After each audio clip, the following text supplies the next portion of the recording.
Welcome back to our Columbia University interview series. Today we're here with the Minister of Climate Change of Vanuatu. Great to have you. Great to be here. And let's jump right in. You're here for UNGA, and of course Vanuatu recently made global news, and that's the first question by Professor Radon. I mean, you've made history. It's not just global news because of the determination made unanimously at the ICJ. And that means that countries are, at least from an advisory opinion, responsible for what they cause. And I will also pick on the word cause, what arises out of the action. It shouldn't just be limited. So, but the big question is, now that you have this historical making decision, where do we go from here? And where does your country go from here? And can you keep up the leadership?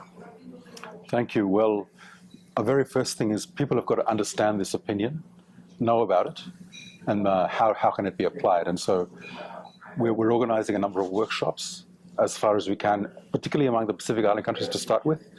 The Pacific Island states who were all behind and key in pushing this call for the advisory opinion.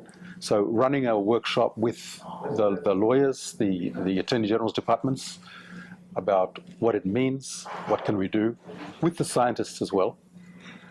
That's one step. And the other big thing that I'm here for in New York is we are going to have another General Assembly resolution which accepts and endorses the advisory opinion, and then some recommendations on how to operationalize it within the UN system, within UN agencies, in how the UN approaches matters of climate change and human rights.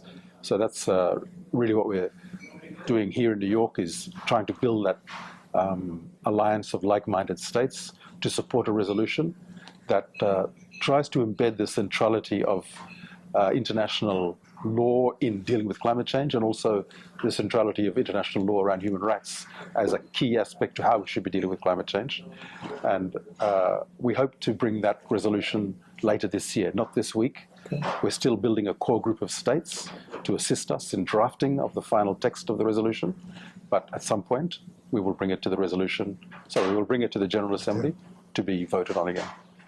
That's good news, because unfortunately nothing happens overnight. You have to keep working at it, and too often I think when we have a success, we lose the energy after that success. So please keep it up. And then we're already at the second and the last question.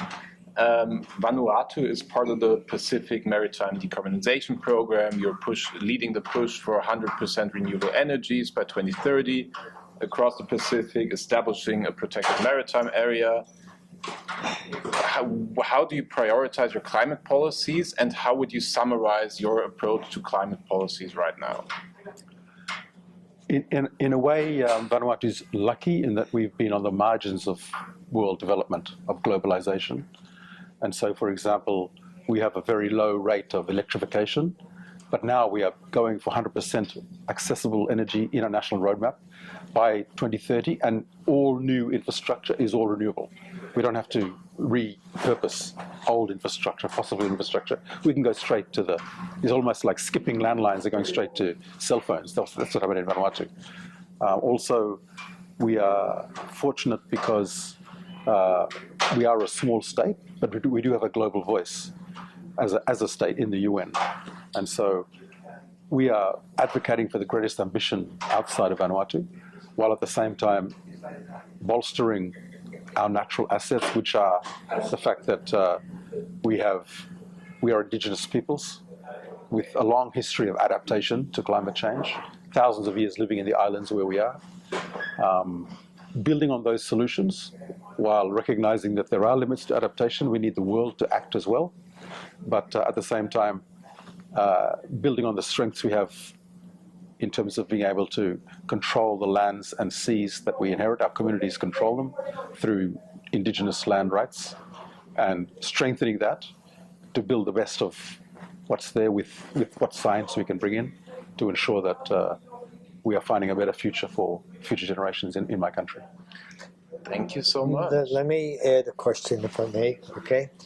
One of the things that I found interesting and inspiring about the decision was that it wasn't the government really who was the spearhead, it was the youth who was the spearhead.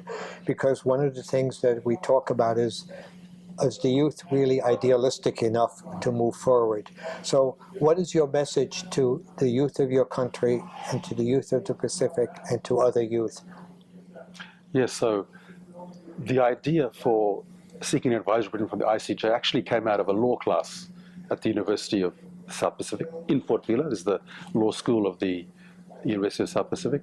And there was an assignment given by the lecturer saying, if you could think of a single measure as lawyers on which could make the greatest impact on this climate crisis we're facing, what would it be? And so they came up with this idea of seeking advisory opinion. And then the students actually formed a group, Pacific Island students fighting climate change, to push this idea and try and get traction. And they approached the governments of the Pacific, they approached Vanuatu. I was foreign minister at the time. Because I'm an alumni of the School of Law, I sort of said, yeah, I'm happy to take this up and push it. And I elevated it to the next level, which was the Pacific Island Forum Foreign Ministers meeting. And then from there, it just gained traction. And then all the youth organized around the world to push their own governments to agree to it.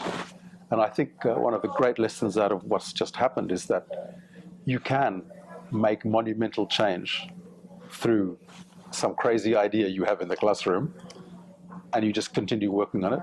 And I think this has shown what a collaboration between youth and sympathetic governments can achieve. This outstanding landmark decision we got from the advisory opinion, it came from the minds of students. That's great.